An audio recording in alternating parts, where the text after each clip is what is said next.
Over 6,000 families have been displaced and a known number of fatalities are reported following the heavy rains being experienced in the country. The situation is feared to worsen as the downpour is set to prolong through to June. And Robert Ouma with the report.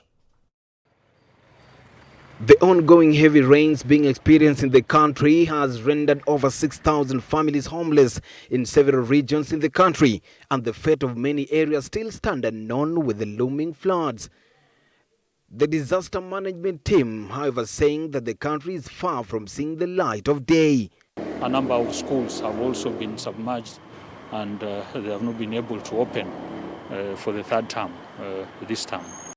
In Thika, Kiambu County, floods have put a stop to education, even at a time when school-going children are now at risk of contracting diseases, and no business is ongoing. Hii maji tunaona ita-affect watoto kwa shule, sababu hii maji iko mabeba masiwenji, takataka mingi, na watu wanapitia tu wanakanyanga, kwa hivyo hiyo inakuwa ni ugonjwa. Sasa watoto kutembea kwa hiyo shule, unaweza kukonjeka miguu, ama usikie mtoto amekonjeka hii ugonjwa ya corona. Juu hii maji imepepa kila kitu, takataka yote imepepa. Elsewhere in Trans-Ami Embakasi, Nairobi, the excitement from children to resume school has been shattered as they are now trapped in their houses. No school, no play either. Maji hapa pipeline imetusumbua zaidi ya saa kukinyesha mvua mingi. Na solution bado haijapatikana, area msiyaonekani. Tungeomba kama wakaaji wa pipeline, serikali ikuje tusaidie, waweke mabomba ya maji mzuri, maji waache kutusumbua. Watu tunaumia.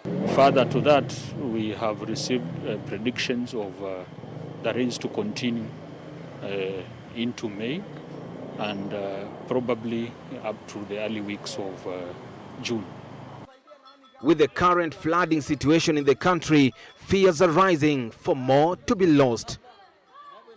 If the rains continue, with no help offered to residents here, the situation is likely to jump from the frying pan to the fire.